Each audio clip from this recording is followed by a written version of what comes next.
Hello, and welcome to the Lumbo One podcast, the perfectly imperfect podcast focused on progress towards living a fulfilling life. I am your host, Eric Lum. Hi, I'm Judy Lay. So today we have a very special guest returning, our friend Victor Mambu, who is an actor, filmmaker, martial artist, and he brought his friend with him today, Madeleine Miyoko, who's also an actress, a writer, and filmmaker. So thank you guys for Thank you here tonight. It's always a pleasure, guys. Tell us a little bit about the project that you guys are working on. Yeah, I am co-directing with a mutual friend of ours, Judy and Eric Mark Ridgel. Awesome. It is a drama-centered cultural project that focuses on the Indonesian American community based in California. Without giving too much, it really talks about culture and the sense of family, returning to family. We want to focus on Indonesian American representation because certain Asian ethnic groups are not well represented or even misrepresented. So because it hits close to home for me, we wanted to make an emphasis, at least I put forward the emphasis to have us represented, not just in the storyline, but also with actors. And Madeleine is our lead. She is of Indonesian descent. We worked together on a project and we couldn't have a better lead for this project. And yeah, it's just without giving too much because we're in the pre-production stage. Nice. It does infuse a lot of culture, especially with the martial arts, specifically the Indonesian martial arts, and a little bit of the Indonesian culture infused with the American lifestyle. And I think that's part of the story as well. Oh, for sharing. Yeah, I'm excited to see what you guys make. Yeah, it's going to be good. It's going to be a good project. We have a lot of talented people. We have a lot of people that specialize in certain things. And we're just trying to put everything together to bring this project into fruition. Nice. And if there's anything we can help with, please let us know. Absolutely. Absolutely. You know the director, not just me, but you know that guy. Yeah. Yeah. Go ahead. I think even just being able to talk about it and share like how excited and proud we are to have the representation. So having the platform you guys are giving us, I'm very grateful for that. Get the word out. And Madeleine, when did you get started with your acting? I started when I was 18, but I always wanted to act since I was very little. I just had a lot of stage fright. So I ended up not trying out when I was younger, even though I had a few opportunities. Eventually at 18, some courage came about and I signed up for classes. It's been a roller coaster for sure, as I'm sure a lot of actors relate to. So I'm 25 now. That's good. 8 years. And then you guys met where? So we met at a spec commercial. Gotcha. I think it was I want to say it was through backstage. I saw the role. It was a father role. And I'm like, oh, you know what? Why not? You know what I mean? And it's funny because prior to that, I was doing a lot of father roles in short films. So I didn't really have much of a father role in commercials, or at least anything I could get from a commercial reel or whatever. And I looked at it, I'm like, you know what? Let's get this commercial thing going because I haven't done anything in a while as far as the commercial side of it. So let's give it a shot. And then next thing you know, I think initially the director postponed it maybe a few weeks because I didn't hear back from her. And then she said, oh, we're bringing this project back up. Are you still interested? I'm like, yeah, sure. And then I told them, I was like, I just want to let you know I'm Asian. And she goes, I know that. I see your headshot. I was like, I know, but I'm just saying like, I'm like a specific Asian. I'm like a little bit darker. I just want to let you know that. And she goes, I see that. So kind of going back and forth. And I'm like, okay. And I go, okay, because I've done stuff where the pairings don't match. I see. And it was questioned by a few people. And then she sent a picture of Madeleine's headshot or a picture. And I was like, oh, okay. Yeah. Okay, cool. I guess that fits. And then I had zero idea what her nationality was. But I was like, okay, well, she's mixed. She looks Asian and she looks maybe perhaps half Caucasian. So I was like, all right, that works. And then so when we got on set, we were just kind of talking, getting wardrobe ready and then getting ready for the first shot. And we had a little time to speak. And so we're like going around the ethnicities and the mother who the actress played the mother, she said, oh, I'm Korean. And all of a sudden Madeleine she was sitting down. She turns around, she goes, hey, I'm Indonesian. I was like, well, what do you know? You know what I mean? So I was like, okay, so it's perfect. perfect casting. And I remember the director goes, see, I knew I knew what I was doing. I was like, okay, I'm just saying, yeah, because sometimes the pairings don't match, and this is actually a perfect pairing. So that's how we met. Actually, in a spec commercial, that the theme was the Ring doorbell. Oh, cool. Yeah, it still hasn't been out yet or put together, but Yeah. if it comes out, we'll definitely show it to you guys. And Talk about it. I think so, yeah, because Madeleine is close to the director, so I'm gonna push it towards her and put the pressure on her. Yeah, so I'm friends with the director, Jojo Kim. She's amazingly talented. She has been working in film for almost 2 years now. She's taken me under her wing, kind of been a mentor to me. I started learning the crew side of things. She's been producing and directing and doing everything, honestly. My perspective on that is I took a break from acting, and then she offered me this role when I was like, hey, like I want to start auditioning again. And I auditioned, and she was like, I would love for it to be you.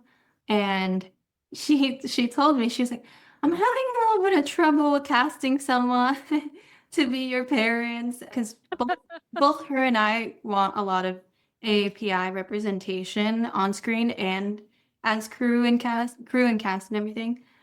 So yeah, we were talking back and forth, and she's like, I'm not sure. I might just have to pull what like looks best, even though that might not be what is like technically a good match. And I didn't even know that she casted like Victor and the mom Jody until like the night before she sent me headshots. I was like, this is perfect. Honestly, we're so lucky, couldn't be better. And then when we were on set, and like Victor, that great impression that you did of me, I know my voice was it's squeaky, but thank you. Yeah, but it is very true. He did a great impression, because I didn't really grow up with many Indonesians around me besides like my family. And so for me, meeting another Indonesian is like finding a unicorn, honestly, for me, truthfully. And then I think Jojo was there, right, when we were having conversation, and she had no idea. She didn't do like an ethnic background check or anything like that. It was truly just perfect fate. Like I was so happy. I was like holding back tears because I was like, never, honestly, not this soon. Maybe like 20 years down the road would I think that like there would be Indonesian representation on the screen. So to have like my first little acting gig back, and like it felt so perfect. It was just like everything kind of aligned. It was crazy. And then Victor, yeah, we chatted. He taught me some Indonesian, and then talked about this role, and he gave me the opportunity to audition for the film he's producing. So yeah, that's how it started. And I've been so grateful to just be immersed in this Indonesian culture now. I'm really excited. That's awesome. Honestly, we don't know any Indonesians besides you guys. Like Yeah, I was like thinking about, do. we do Ben. not. Ben is not Indonesian, he's Cambodian. My bad. Yeah, a little different. My parents were raised in Cambodia. Yeah, your parents were raising. I remember when we had dinner, they're talking about like Cambodian dishes and Thai dishes. I was like, Oh yeah, yeah. dude, they even talk about Indonesian dishes. I'm like, man, you guys are like well cultured, well traveled. I was like, They're so well traveled and well cultured. They speak 8 different languages. that'll do. I tell everybody they're spies, and then But that stays between us. Yeah. Uh, they're not. They're not. You're saying? forgot what I was gonna say. Maybe they're such good spies. You don't even know that they're spies. No, Eric's scared. That's He's like, how they are. Eric's trying to buy time. He's like, Perfect oh shoot, spy. watch for the laser sniper. No. Oh yeah, that sounds like an amazing project. We're Yeah. excited Oh. for you guys. I remember what I was gonna say. Hearing that story, it sounds so cool. Mm-hmm. To like, it really gives us a glimpse of like, I don't know, a cool look on life where it's like, dude, everything really does kind of sometimes feel like it happens for a reason. Like it's Yeah. all planned out. If Jojo had, or the director had casted someone differently, I would have never gotten the opportunity to audition for the Indonesian American mid-20. I think she's like actually exactly 25 from Los Angeles. And something I was struggling with, when it was the reason why I took a break from acting, was like not feeling like I had the representation to like the roles weren't representing who I was, the ones that I was auditioning for. Mm. So again, to come back to my first thing, first of all, the actor's playing my father's Indonesian, and then it led to this other amazing opportunity that I genuinely couldn't have imagined happening so soon. And it was the reason why I was so frustrated with acting for so long as well. Yeah. Mm. Yeah, truthfully, yeah, it was just perfect, honestly. The stories were really aligned with that one. And I'm like so grateful to the director for trusting her gut on the casting there. Yeah. I agree with that. And I think when I came on your guys' show as well too, and then when you guys came on my show, you guys were my first guest on my podcast. And it was fun. You guys kicked it off. You were the inaugural episode. We always talk about things kind of aligning, things happening for a reason. We always talk about this film family, so to speak. Mm. I think that these things were meant to be. Like we had, when we were on Showdown and Neon Sun, it was just a bunch of us, right? And I think it was such a cool vibe that we were all Asian too. Right. The funny part about it is we're all supposed to be like Chinese, and we were all of different ethnicities, right? Yeah. But it was such a cool vibe, and always shout out to Gil for providing that type of atmosphere. We got closer, you, me, Judy, Eric, and then myself. We even did a game show together. Things like that were meant to happen, and we continue that friendship. Or similarities we had were, oh, you have a podcast? We have a podcast, so we're let's just get on each other's podcasts. Yeah. It was funny. Yeah. It was funny because one night we had a long break in shooting. You were like, let's just do the podcast right now since we have time. I was like, you know what? I'm cool with that. We're waiting for a long time. I'm like, do you guys have the stuff? Like, oh no, I think I have my speakers and everything. I'm like, let's go. I mean, you already have a bunch of people here. Yeah.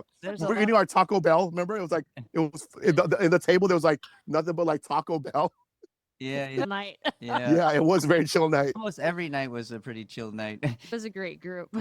It was fun. Yeah, it was fun. But going back to it's I think it was all meant to be. Like I met Madeleine on set, and look, it was a spec commercial. So take it at what it is. It was just like, okay, I looked at it, I was like, oh, I could use it for my reel, right? But everything happened to be like, I got to meet her, we got to work together, we're working on a project and built this great relationship.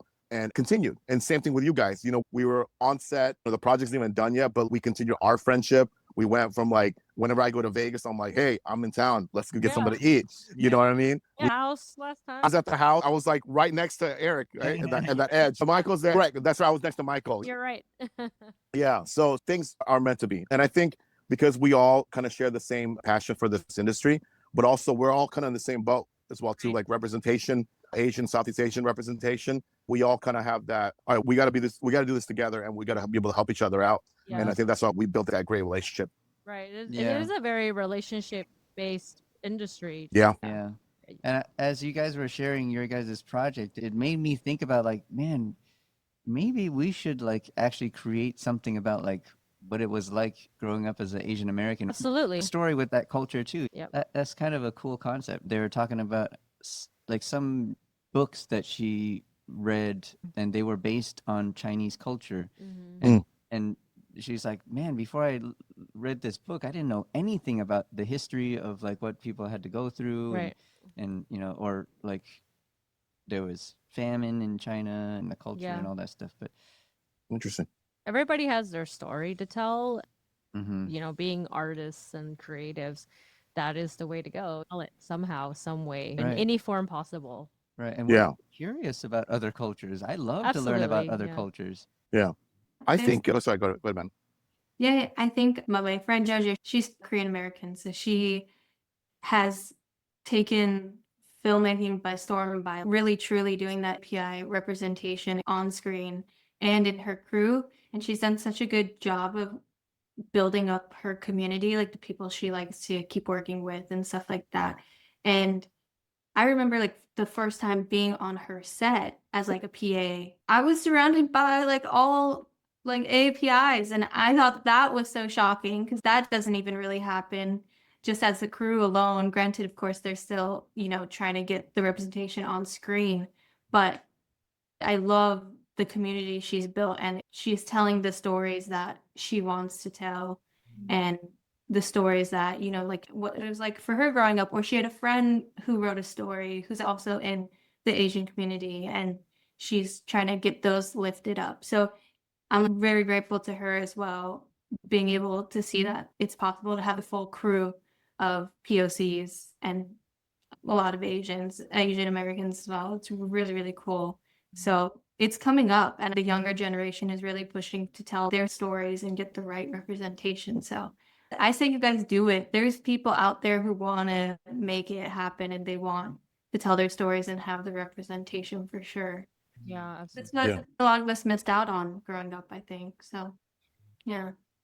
I remember growing up as a kid, I would look in the mirror and I'd think to myself, like, I look weird. Because in my mind, I see myself as a white guy. Because that's all I see on TV. Wait, me too. Right? That's all. I thought I would look when I was very little, like less than 10. In my brain, I thought that I was like a white brunette. Mm-hmm. Like Yep. one of the like darker features, but white brunettes. And I would look in the mirror and I would be like, no, you don't look like that. But then as soon as I like would stop looking in the mirror, like my brain just jumped to that. It's really interesting. I haven't heard anyone else say that before. That's why I'm like, But I think it's because that's all we saw on TV. That's what Mhm. people don't like. You don't look at yourself in the mirror. You're not seeing anyone else that looks like you. You just see a bunch of white people or whatever, Yeah. or other people. But you're like, There I was don't- no I don't think I'm- diversity. and then you kind of identify. But with not that. quite. There was very few diversity back then, and Yeah. now it's more and more, which is amazing for us. In elementary school, we had one other. We Asian were the person other. in We school. were the Asian person. That's interesting because I actually grew up in a pretty diverse area with a lot of Asians and Hispanic and Latinas. So I never questioned being around diversity or anything like that. Although the minority was actually white, surprisingly, where I grew up. Mhm. But it's funny that you mentioned that because that makes it interesting why I still had that confusion. TV is where what we spend most of the time watching. I Right. think we kind of just identified with it, what we Yeah. saw. Yeah. And we kind of emulate from those characters. It kind of influences who we become. And Right. you're like, but I don't look anything like him. I'm not anything like that guy. Yeah. Yeah, now the beauty of it all is a lot of casting directors and people that come to our schools to talk. And when you're looking over material and people are talking about diversity nowadays, it is more and more common. And they're like, oh, embrace your own identity and embrace your diversity because it's going to be easier to get a job Hmm. at different ethnic. Right. Yeah. And it's all about Now, being yourself. Like, people don't want so much of a character actor anymore. I mean, I Yeah. don't think, anyways. I'm sure they're always required in certain stories, but a lot of people just want authenticity. They just want to see an Yes. authentic person doing Yeah. a real life experience or something like that. Your truth. But that's what acting is to be grounded in your character's truth, anyways. It's Right. about being real life. But I think content more and more is trying to showcase real life scenarios. It doesn't Yeah. matter what you look like anymore, as long as you can represent like the arts and the truth and be believable. Yeah, that's gonna fly. Even fantastical movies like Superman and Marvels and all that stuff, the baseline story is still grounded in human experience, the truth of the things that we all struggle with. I think that's what's important. That's what arts is about, is discussing those things through art. It's funny how you guys mentioned about when you guys look in the mirror, you see somebody else, right? Because that's what we see on TV. Speaking of identity crisis or geography as well, this kind of goes with filmmaking or writing your own story, right? Looking at Vegas from the global perspective, people see Vegas with the casinos, the strip, and bright lights and what have you, but they don't know the community that surrounds it. When I started, I had gone to Vegas a few times prior to shooting Showdown at the Neon Sun. I had no idea that there was a community outside of all the casinos and what have you. And I saw that it was pretty diverse. I mean, I got educated in like East Las Vegas, you guys know, and then I got the outskirts of Las Vegas, then like Summerlin and all those other new communities. And I'm like, whoa, this should be a story. And I don't know if I even brought it up to you guys, but speaking like that would be something that you guys can, like, and again, I'm not just trying to give you guys ideas, but that's something like people from the outside, especially like the Asian community outside, they're curious to see like what are the other communities like? I mean, there's so many stories about Asian Americans in LA, obviously. I mean, to ad nauseum, right? Everything's like LA because it's the melting pot. But what about Las Vegas? You know, that's a story that you guys can talk about as Asian Americans having grown up and living in Las Vegas. Yeah. There's life outside of that strip. I know you work in the casinos, but I mean, there is a community, there is population outside of where everything happens. And I think a lot of people are curious, especially a lot of the PI or even Asians outside of America want to know. They want to know, what are the other communities? What are the other Asian communities? How was life growing up as an Asian American in certain settings? It's so funny think how you say that because like people that are like tourists, they'd be like, "So what is there to do out here? Do you guys live on the strip?" And I'm like, "No, we have normal lives. Like we are real people. Like there are normal places, schools, houses outside of the strip, and Right. we're there." And they're like, "What do you do for fun?" I'm like, "I'm normal. Like I watch movies, I study movies, like I go to classes, I go to work." And they're like, "Oh." It's like, "Did you want another answer? Because that's all I can give you right now." I'm like, "That's who I am." You guys grew up in Vegas? We You know? did. He was born Yeah. and raised, and I was here since I was 3. So Mhm. Okay. Wow. That's a good to idea. incorporate that into our stories that Yeah. we're going to write. Yeah. I wanted to create a story that kind of incorporates a lot of our ideas together, and it'll Yeah. be fantasy and incorporate parts of our real life.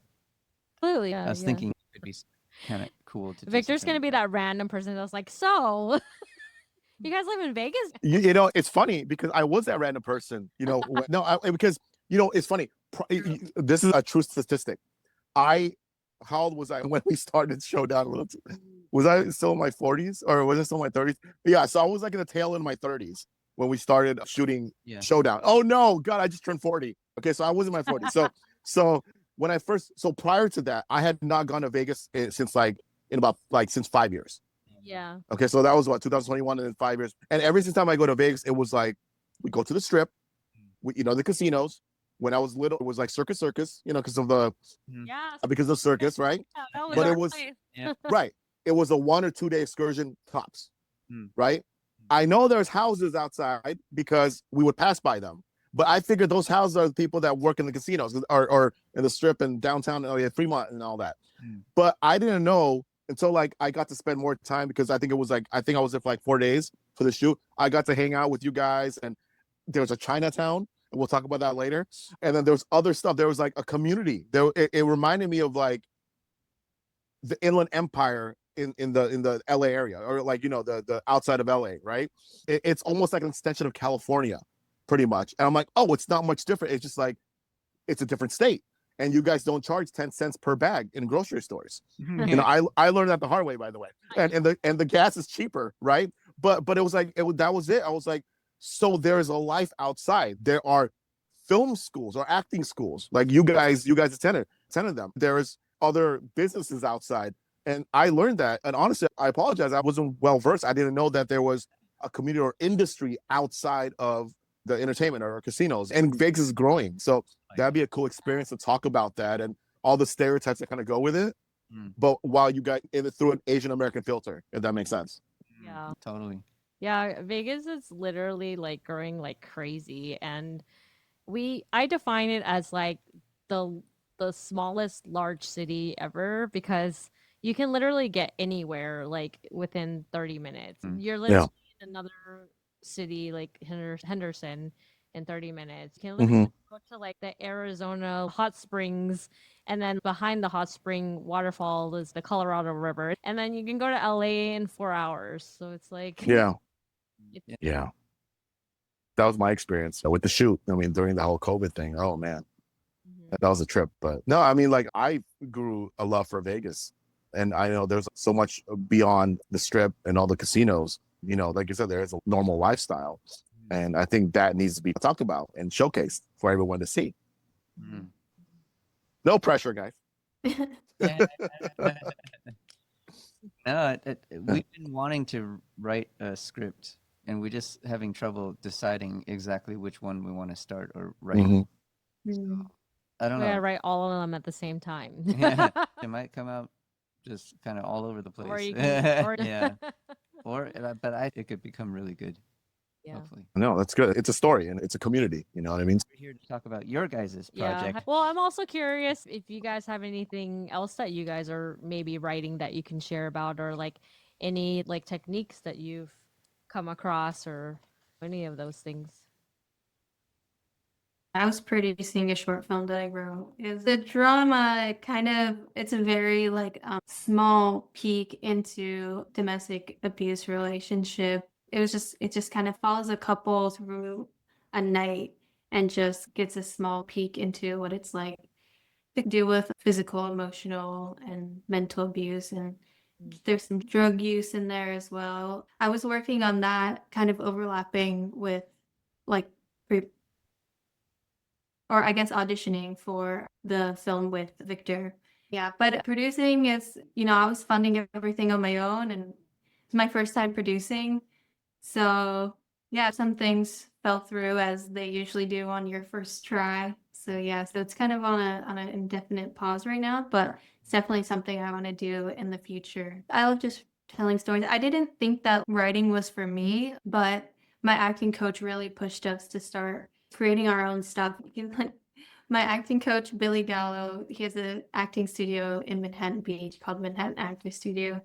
He would always, every class, he'd be like, "You guys have 4K cameras right here." And he's like, don't wait. Just start writing your own stuff, start filming your own stuff. It doesn't have to be perfect, but just start creating. And for me, I was homeschooled my last 3 years of high school and I didn't go to college. So I was like, yeah, he's not talking to me. Like I don't know how to write. I didn't even take like English, but eventually I did start writing little scenes and I got to put them up in class and then I got to kind of direct my classmates and stuff like that and it was really exciting being able to direct and see something that you wrote come to life. And yeah, so that's kind of what I switched over when I needed a break from acting was a lot of writing. And so I have a lot of scripts in the archive, just waiting for the funding to come in, as I think we all do. But yeah, for me, drama comes easier, unfortunately. Yeah, writing and acting, drama is a lot easier for me. So it's kind of what I know. But I would love to do comedy as well. Writing comedy is so hard. Acting comedy is hard. Acting comedy is already so hard, but writing comedy Yeah.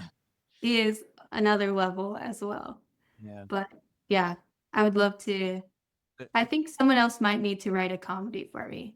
I think it just takes practice, just like anything else. I've tried to write a few things myself. The first thing I wrote for class was a group thing that we are supposed to do, a bunch of us students, but it didn't work out. But it was supposed to be a comedy. And it came out okay, but I think it was very forced and a lot of like cheesy like dad jokes or whatever. Which would have And worked today. it may have come out pretty good because our friends were decent actors, who Yeah. were involved. Oh yeah. Yeah. I mean, it's been years. Right. So Yeah. the stuff that you wrote in the past can always be refurbished and Yeah. revamped. Right. What True. Madeline said, Right. it doesn't have to be perfect. The important thing is to just start something. Just start and like doing it. it can Yeah. fall into another opportunity, and you Right. can have group writing nights. Like who knows, Hmm. can develop into like a bigger project and like a lot of great like Oh, TV I shows. just got What an happened? idea. Let's just say theoretically, if both of us get our shows off the ground and You're talking making episodes low key. in the future, our two shows are going to intertwine. Yeah. Community, which existed around the same time as our community, so our paths, we can intercross our stories somehow. I mean, anything can happen, such Yeah. as life can Yeah. freaking It's happen. the Yeah. Marvel universe is like combining, but it's the Asian And community. then the Asian multiverse is Yeah. born. Like really though, anything can happen. Everything happens for a reason, and this idea can come from another idea. Opportunities are endless. Only if you guys want to. I think we talked about it before. I'm down. We should combine these superpowers together and take on the world, right? I mean, whoever that is, I don't know, but Just it's called the create film our industry. Yeah, outcome that we want. Work together to create that. yeah, 100%. What Madeline said about that push that her acting teacher talked about with, you have 4K phones or cameras and phones. Sources, yeah. Yeah, I really think that nowadays, and I'm a little bit older, but like you didn't have those opportunities, you didn't have those resources. And I think now with that, you can just kind of shoot on the fly and then put it into like a film festival, and God knows what can happen after that. You know what I mean? And like, for instance, your comedy piece that you wrote a while back, like Judy said, you can kind of take it back, look at it over, rewrite it, and just do it. You know what I mean? Yeah. I mean, I think there's now the resources are a little bit more vast. As long as you have like a team together. I think, speaking of which, the spec commercial that we did, JoJo, the director, I think she just brought a bunch of people that she's worked with before and she's worked for before. And it was just sort of like, hey, can you guys help me on this little thing that I'm doing? And they all just kind of came together. I was surprised how many people were there as far as crew. I was like, oh, shoot, this is all for passion.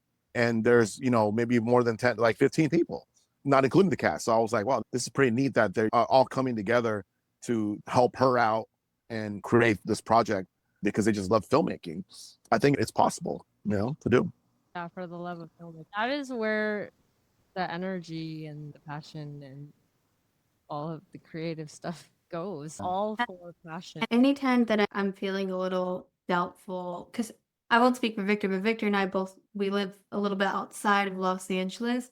And at least for me, or where I live, it can feel a little isolating sometimes because you're not like in the scene, like you're not in the thick of, people hustling and making moves and always getting jobs and stuff like that. But anytime that I feel that way, like I find just a job, a crew job, something like I did wardrobe, and just like getting yourself back in there, especially for like passion projects, it's truly such a great way to see just artistic people doing what they love, and that we're all just coming together. We're all watching the monitor. We're all just trying to get to know each other. I think like I'm lucky to have found some people in a community that were kind of in the same boat, because I feel like for a while I felt like people were either much ahead of me, Yeah. or maybe they weren't even still sure if they wanted to do filmmaking. And so yeah, I took me a little while to find the people who are still like, okay, we're still part passion projects, still part like no budget, still doing that, but also trying to work our way to like high quality, getting our stuff out there, getting a few paid jobs, stuff like that. Yeah, because once you cross over, start getting paid and you start doing some good work and you're someone who's not quite there, it can feel a little deterring. Like you're starting to go into the cast side instead of the career of like acting. Yeah. Yeah. Mhm. Is that what you want, or is that you don't want, you hope not to do that? So that was another reason why I kind of needed a break from acting, because it felt like I needed to get these jobs to pay the bills and to get myself out there. And I do think a lot of it is paying your dues for sure and just taking whatever you can get. Probably don't follow my advice. Probably do as much as you can. Kind of, unfortunately, or not unfortunately, I don't want to say negatively, but I very much am like someone who wants to follow, and I'm kind of only interested if I'm really passionate about it. So that's how I kind of went into like the indie filmmaking. It's hard to balance, obviously, financial situations, and you feel like you need to get this audition, you need to book it, you need to get this job, but then you don't agree with maybe the casting decision or the script, and casting decision as in like ethnicity, background and stuff like that. And then sometimes like the scripts were just maybe something that didn't align with me and it just didn't feel right doing. So Yeah. I was like internally fighting that morally. Yeah. And yeah, because it just depends, if you want to climb the ladder and get to the top as quick as possible, then go for it. Do as much as you can, meet as many people as you can. Or if you're And not that you can't do both, but if you're doing it for the sake of art and just because you love it, and just because it's fun and you enjoy it. And that's what happened to me, is the fun got taken out of it. I don't know if that answers your question or not, but I don't have a whole lot of experience on like big sets besides doing background on big sets, same. commercial and stuff like that. But even in commercials, we're usually the background. But we've so that's the big sets we've been on. So I don't know what it would be like to actually get into the positions we want to get to. I don't know if that's gonna be a Yeah, good. we're on very similar boats because, like, I mean, first of all, we live in Vegas, so like a lot of people are like, shouldn't you be in LA? But then for us, we're like, we still have our day and night jobs, Mhm. and we go to our classes, and we still try to get all the opportunities we can, and on top of that, go to LA when we can. So it's like, oh, is this worth it, or is that worth it? But yeah, you're right. Like, it's up to you, like what you think is worth going for or not, and also based on the projects and stuff like that. It does get kind of frustrating for us too sometimes, but yeah, we currently are doing what we can, and then yes, opportunities are coming through from like mostly from relationships that Mhm. we've Yeah. built. So I mean, honestly, it sounds like you're doing the right thing. You're Mhm. kind of going with like your intuition, which is the strongest thing you can listen to. Right. No, Yeah. not at all. I was just curious, like, what is it that you truly want? Because Yeah. that's all that matters, Because if acting is what you want, then I hear what you're saying. It's like Yeah. you're getting sucked into another area. You still love it because it's part of the craft, Yeah. but that's not where you want to be. You want to be an actor. Right. That's kind of what I'm sensing from you. But the great thing is like you've tried it, and like some people won't even go for something, or I won't even try it. But you never know where it will take you. Yeah. Thank you. I appreciate the reassurance. I think Oh, yeah. I do think like to be able to say maybe no to some things is honestly very lucky and very privileged, because I think, Yeah. you again, like as a young, I'm just starting out as well, like they tell you to pay your dues, take whatever you can, but yeah, so it's riskier trying to just find projects that work for you. And a lot of it has also only been through relationships so far, like this new. So I took a break because of that. And then now starting back, it's just been people have been meeting. And I think the trusting my intuition part was switching sides and being on crew and being behind camera and building relationships that way. I didn't even do it to build relationships originally.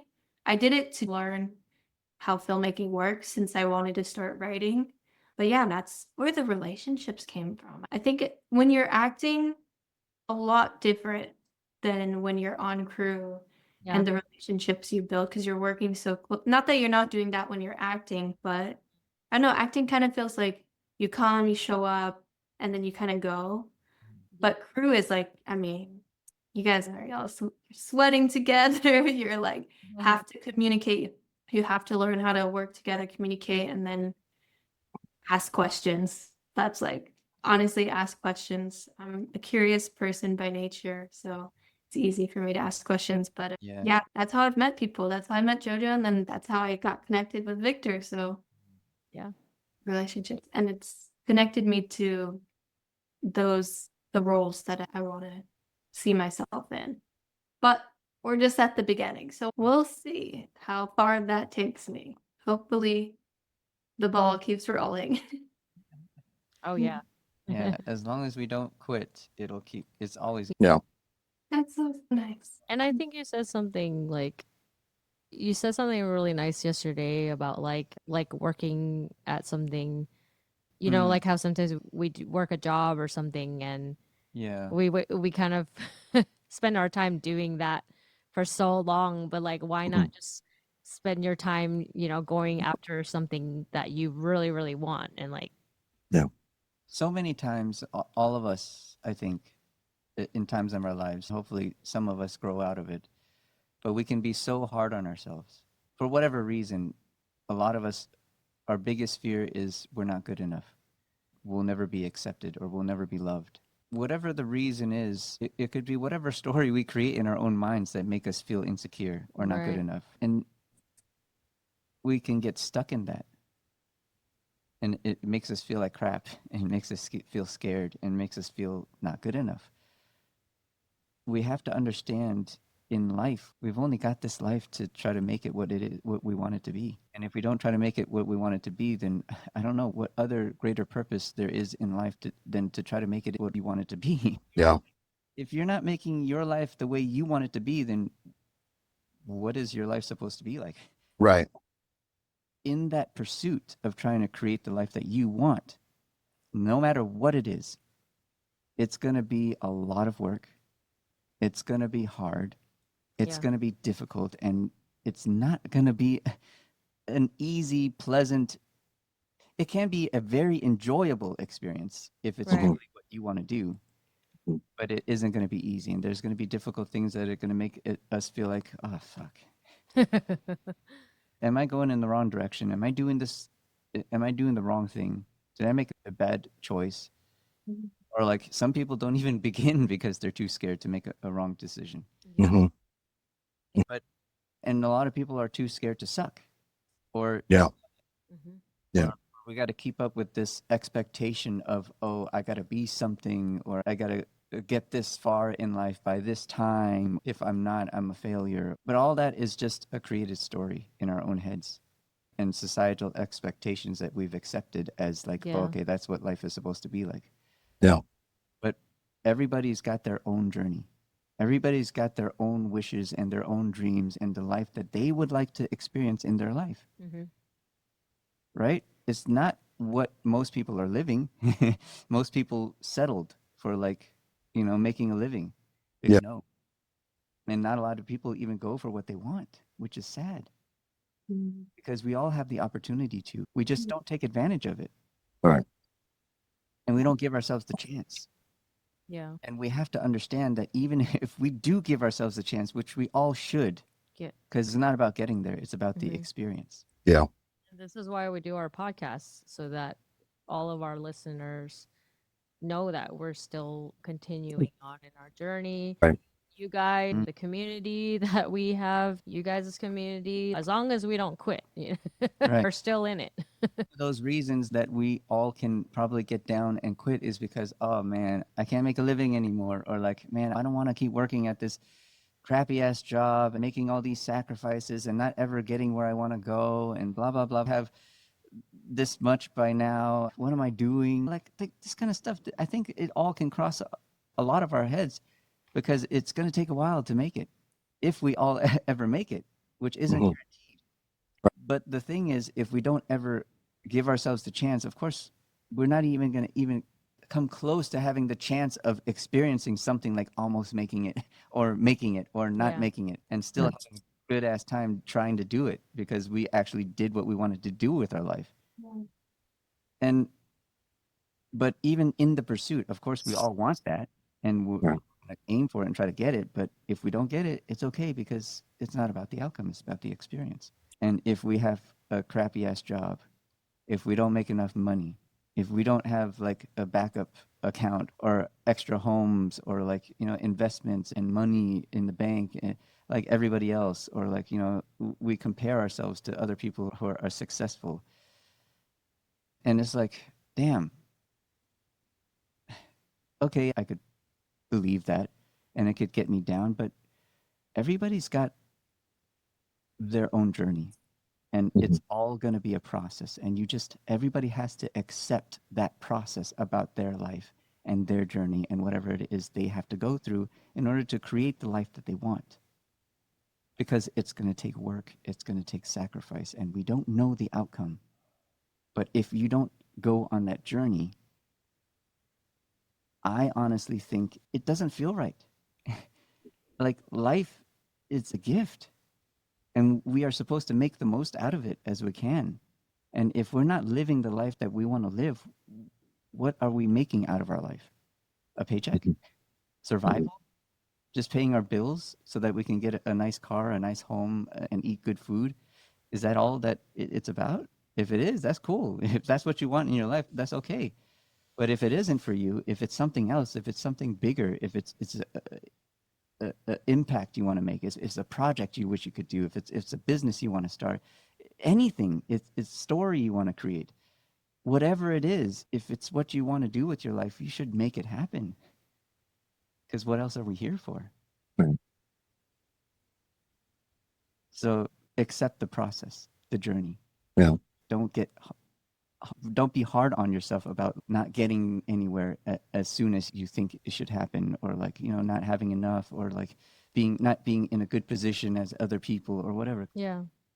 I think what struck me was when you said we get one shot at this. We have this one life. And I think that's why we're all here, right? Because that's a question I think we all ask ourselves, what is it that we want to do? I think we have a passion, and however way it's done from or how long it's done from, but we all chose to be here. We all chose to choose this dream, so to speak. When people ask me, and maybe you guys have had this question asked to you, why are you doing this? There's really no answer to have them understand why. But Eric said it best. It's like, we have one shot at this. That should be enough of an answer. Judy gets it. Madeleine gets it. But sometimes it's like you use the word settled. I think we are not settlers, right? And I don't mean like colonizers, but we don't settle in life. I think that's why we pursue our dreams. Yeah. I could not live without going through this experience because we love it. It's a childhood dream of ours to be in whether or not you're like 4 years old and you're like, well, that guy doesn't look like me, or she doesn't look like me. I'm going to still go for it because that is something that I want to do. And it's more psychological than anything else, right? Because then you have that aspect of, well, you have to have your, you have to make a certain amount of money. You got to have your 2.5 kids and a white picket fence and 2 dogs or whatever, like the regular, what life is supposed to be like, right? But we chose to go in a different direction, right? And I think that's the hard part. Like, being an actor is not easy. Yeah. Okay. Because I think there are a lot of sacrifices that you have to make. And it sucks because it's sacrifices that you're not taught to make, if that makes sense. So you're kind of taking the other road. And there's going to be a lot of rejection. There's going to be a lot of no's. There's going to be a lot of like, what am I doing with my life? Right. But like you said, to not give up. We can bend as long as we don't break, right? Because that's what this industry is going to do. It's going to test you to your absolute fullest, right? And very easily you can give up because things don't go your way. The journey, you mentioned the journey is the most exciting part. It's not the destination. The destination, when we Just a fly. when we omit the journey and we want to get straight to the destination, that's when you can give up really easily, right? Because then you're not enjoying that journey. For me, it's been, I've been doing this for like 10 years on and off. And I'll be comfortable saying this, there are multiple times I wanted to quit. Multiple times. Same. Multiple times. Yeah. And it was sort of like, okay, well, it's not going to work out. Maybe it's just not for me, or things are not just coming my way. Right. And it wasn't until like 2023, right when in the heart of the strike, I think it was like August or September, there was just nothing coming up. There was some indie stuff. In fact, there was like a student project where I'm like, you know what? Let me salvage whatever I have as far as this ember that's about to go out. Let me salvage what I have and just do this project. And being on that set reminded me of why I want to do it. And mind you, it's a student project. It was just people that want to get in this industry. I'm a little bit older than them. And so like I kind of seen all the ups and downs and pros and cons and everything you could tell. So they're like kind of fresh, and it was just that fervor that they had that just basically resonated throughout the whole set. I'm like, okay, cool, I got it now. It brought it back. And it was that love for it. It was that journey, like Eric said. It was like, I had fun. This is where I want to be. And then that really lit the fire, right? And I was just like, okay, you know what? Okay, let's keep this going. I can still have my job, but let's keep this going. And this past year has, in fact, the last several months have been a blessing for me in particular. I got to have a principal role on a TV show, got another feature role on another pretty good TV show, and then a principal role in a Disneyland commercial. So had I not enjoyed or went with the journey, I might have not gone those roles. You know what I mean? Like I might have not pushed myself to Yeah. those roles. A lot of our coaches said and mentioned that the magic number is 10 years. So like Hmm so we've heard that like from a lot of It's people. something common. Yeah. Like if I look up like the IMDb of a lot of big actors, Yeah. a lot of hmm their first project was around 10 years, and then their breakout project was around 10 years. Yeah. I mean, it's a good number. Like Madeline said, pay your dues. You paid your dues. Mhm. You know, you took all those rejections. The frustration was all there. There's multiple times you wanted to quit. You guys had talked about what it's like to be on that big set. That journey, I remember being on it, and I had like 10 people around me. It was like probably the best feeling in the world. Yeah. I just remember that journey. I remember all the downs and what led to there.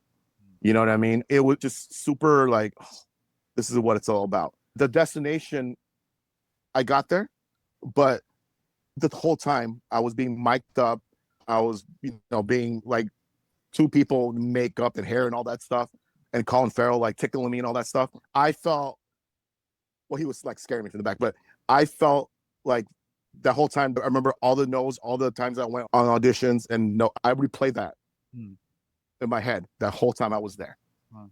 And it was just like, this is what it's all about, because you waited so long, you paid your dues, you embrace the suck, if you will, throughout those years, and then you're like, oh, this is what it's all about, the journey to get here. You got to experience that feeling of being on set, being a principal, being catered, you know what I mean, being coddled. It's definitely a sweet feeling. And I think, like you guys said, just don't give up, because there is a path. It's just, as long as you persevere and lay your method, I think that you'll get there. But like you said, the journey it makes it sweeter, right, to experience once you get there. And I think, as long as you push, you guys will get there. Everyone will get there. I have no shadow of a doubt in my mind that we are going to get there. Mm-hmm. I just don't know when. And we're trying to learn everything we can, and we're putting in the work to try to make it happen, in terms of like trying to get ourselves out there, create a better packaging for ourselves, branding, and meeting, some Mhm. people that can help us break in or whatever, Mm-hmm. stuff like that. But it's kind of interesting though, because as I hear you guys share, it's like I never thought about quitting. It's been 5 years, and we've had our ups and downs. It seems like every year we kind of get a little more active. We get different projects, and it seems like every year we've got something going on. So it's cool. In the industry, our working actors, it's just we're not at the level we want to be. We haven't broken in mainstream. Again, everyone's And- journey is different. But even as a kid, we didn't start acting until we were 34. Our 30s Mm-hmm. during COVID. We started our acting classes, and then COVID happened. Yeah. I think that, we talked about it with Victor when we met. Yeah. Mm-hmm. But the thing is, it's a whole nother backstory about how it all happened. But It was like, just- it was just very random. I was going through some of my own crap in our lives at that time, and I had to work through things, and he helped me break out of a lot of negative things Yeah. and turn our lives around, basically.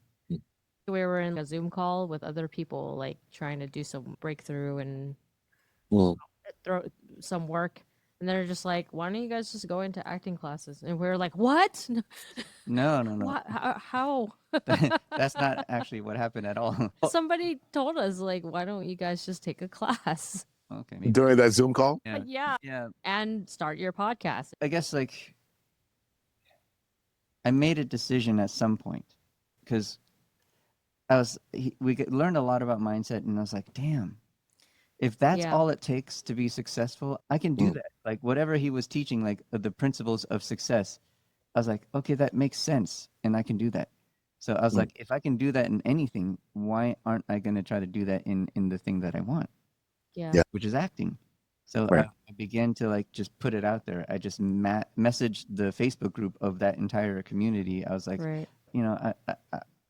I want to claim what I want in life, and I said, Right. I want to start acting. What's your best advice? And then somebody said, take acting classes, join the community theater, blah blah blah blah blah, go to Mhm. Yale, and this and that. And I was like, Go to okay. Yale. Yeah. Yale. Yeah. But there's a lot of big colleges Yeah, that yeah. have big acting programs too. But mindset and Tony Robbins, like Mhm. mindset is very, very big in any Mhm. industry.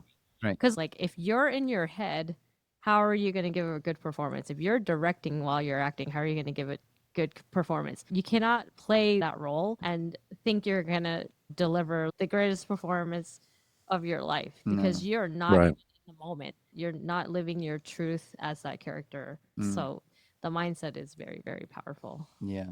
Yeah. No, It's 100%. lives too. Mindset is In everything. any industry, it doesn't even matter. In Like, life. Yeah. But anyways, I forgot the whole point I was trying to make. But You haven't felt like quitting yet. I learned that failure and rejection is just the price you have to pay. It's just a part of the process of learning and growing and getting better. Because everybody sucks in the beginning. Everybody sucks in the beginning. And you're no different. So everybody's going to suck and you're going to suck in the beginning of anything that you try to do. So get over yourself and just do it. Because if you don't suck, you're never going to become good and you're never going to become great. That's the mindset. So along the entire journey, I never took anything as like, oh, fuck, I suck. This is just a part of the process. Just Yeah. keep going and do it. And then eventually you're going to get somewhere. It might not be exactly where you say you want to go, but you're going to get somewhere. One thing I do have advice if I hope that there's never a point where you guys are struggling or feel like quitting, but I found that something that helps is listening to people's stories and kind of going back to what you were saying about that 10-year mark or just talking to people, I suppose, but obviously listening to people who have made it and who've become successful. I've found to my surprise that a lot of them took breaks or they started much later in life than you would think. You always think that people who are so successful start right away early. They have the means, they have the funds, they have the access to all the success that they got. But really, they were just like some random contractor up until they were 38 and then all of a sudden just started building sets or something like that. I find that really reassuring. I think also applicable to any industry, hearing other people's stories and just finding reassurance in that, that it looks different for everyone. It starts at different times. Maybe there's long hiatus, or maybe you don't even know what you're getting yourself into, and then all of a sudden. But And yeah, some people, it just kind of happens to them. It kind of falls into their life and it just begins to go. yeah. Crazy you mentioned that because I saw something on Instagram today that was talking about a bunch of successful actors and like their previous jobs before they became who they are. And they were the most random ass jobs. And I'm like, okay. I It's love I love watching those. I think they're Why? so reassuring, honestly. Cool. They were Yeah. Because normal. especially, you know, talking about expectations as well, something I'm still working on, but I definitely have gotten a lot better at it, is that since this was something I wanted to do so young, and truly set my mind on it, like I don't have a plan B. I don't, as much as my parents tried to get me to have that, I didn't go to school. Like I genuinely don't have anything to fall back on. You don't have anything to fall back on. Your parents wanted you to go to school. Yeah, I think I was talking about the reassuring of the jobs. That happens to me all the Same. time. But you were saying like We all lost. you made a decision to go all in Yeah, I think so. I'm gonna I make. think that and not having Yeah. It's reassuring to hear. Oh, yes, I got it. Thank you very much.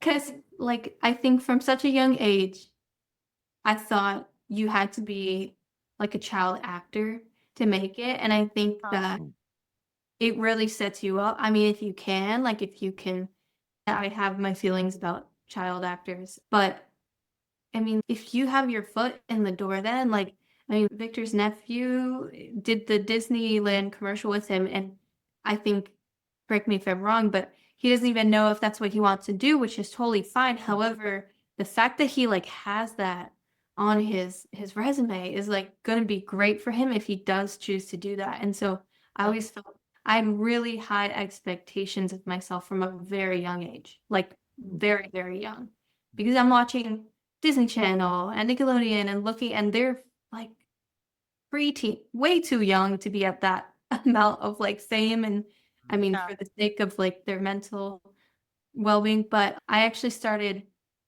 getting myself modeling jobs when I was 14 because I thought that that would be easier to get into than acting. I always wanted to do acting, but I was like, okay, I think modeling's a little bit easier to like just kind of do yourself and insert yourself into that. And then my game plan at like 14 was like, okay, I was emailing businesses, trying to get modeling jobs. And then from there, once I grew my network, then I would be like, okay, I can, I'll meet people and I'll start acting.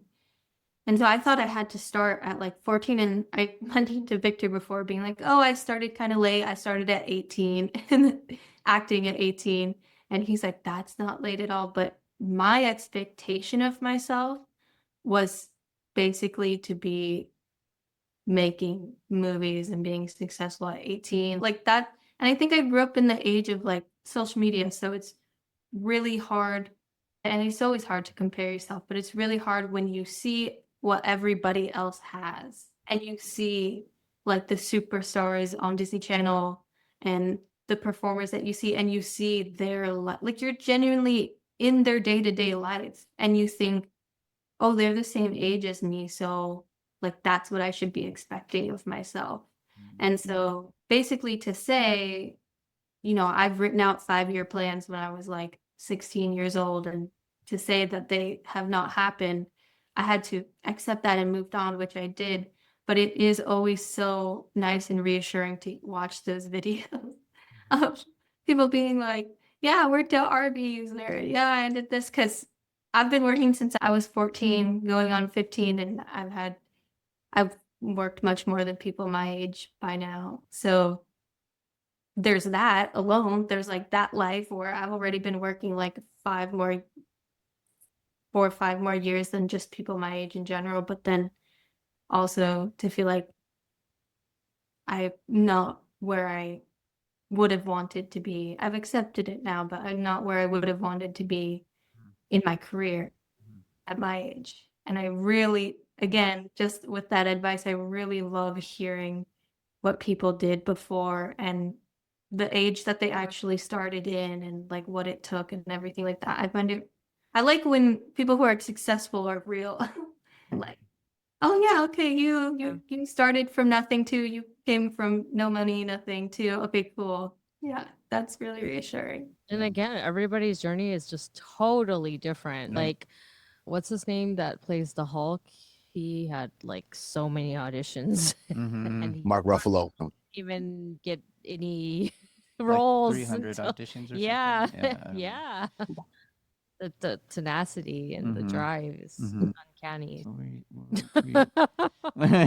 you were talking about at the end there. What were you talking about? The reassurance of Other people's people stories. being real, like Other successful stories. people. Other girl stories. What was before that? Oh, working. Was you, yeah, working. You're talking about Oh, where you were yeah, working yeah. since you're 15. You expected by 21 or something like that. Mm. So it kind of ties into like something that Tony talks about. But what I've learned is like there's what we think life is supposed to be like, what we expect our life to be like, Mhm. and then what life actually is going to be like. And they're never ever going to match. Mm. So let go of the expectations and Yeah. just keep going for what you want and enjoy the ride and be grateful for what you got. Yeah. And what you were saying as well, and Victor as well, is as long as you're having fun, as long as, and that's like the biggest thing my acting coach also tried to instill in us. He instilled a lot more than acting. He instilled a lot of life in us young actors. And yeah, when you stop having fun is when it becomes work. So Yeah. if you're always having fun, it's never work. And Victor and I were just talking about this yesterday, how like having, even if this is just a hobby we do on the side, as long as we love it and enjoy it, Mm-hmm. it won't ever feel like work. and we have something. And like you were saying, some people never tried, some people never have. They just never find what that hobby is. That makes I couldn't even admit that it was what I wanted for like a good amount of my life. It was actually one of my cousins that told me, "No, dude, what are you talking about? You want to be an actor. That's what you want." Like really shy too, Yeah. like what you said earlier, Madeline. We we were just. I was very shy growing up, I was the completely awkward shy. silent Yeah, kid just in the library. I was the awkward silent kid. yeah. So I was like the awkward people of the awkward people. I was that shy. Yeah. Yeah. Mm. I grew up in a household where it's two girls, and then my parents were immigrants, so they, of course, just completely different culture in the house and from their background and everything. So I didn't have a social life. I wasn't allowed to have a social life.